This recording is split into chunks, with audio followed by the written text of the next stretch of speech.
झारखंड विधानसभा चुनाव के लिए एनडीए की पार्टियों ने सीटों का बंटवारा कर लिया है। भाजपा ने सहयोगी दलों में आजसू पार्टी को 9 सीटें दी है। जेडीयू को 2 सीटें मिली है, जबकि लोजपा रामविलास को 1 सीट ऑफर की गई है।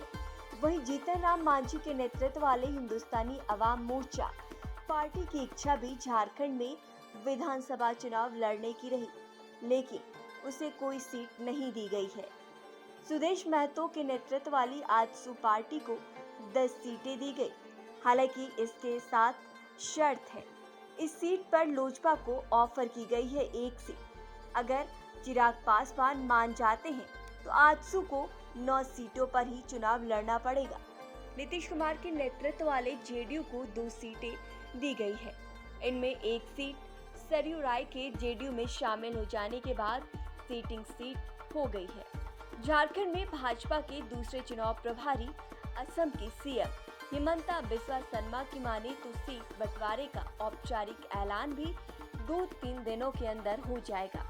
भाजपा अपने उम्मीदवारों की सूची भी उसी दिन जारी कर देगी। हिमंता के मुताबिक सीट बंटवारे पर सहयोगी दलों के साथ सहमति बन चुकी है। भाजपा एक बार में अपने सभी उम्मीदवारों की सूची जारी नहीं करेगी। पहली सूची 2-3 दिन में आएगी। दूसरी सूची में बाकी उम्मीदवारों के नाम होंगे।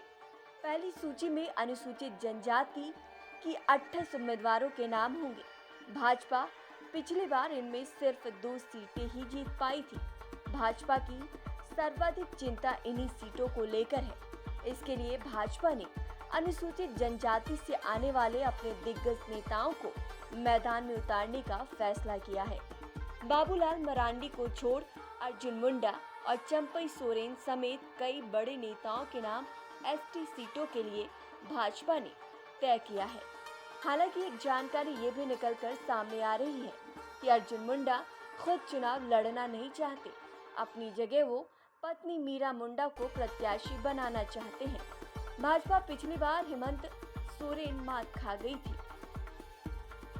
इस बार उसने पिछली गलतियों से सीख लेकर कई बदलाव किए हैं।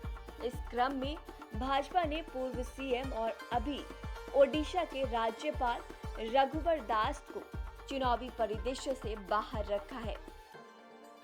पहले चर्चा थी कि रघुवर दास राजभवन छोड़कर झारखंड की राजनीति में वापसी चाहते हैं।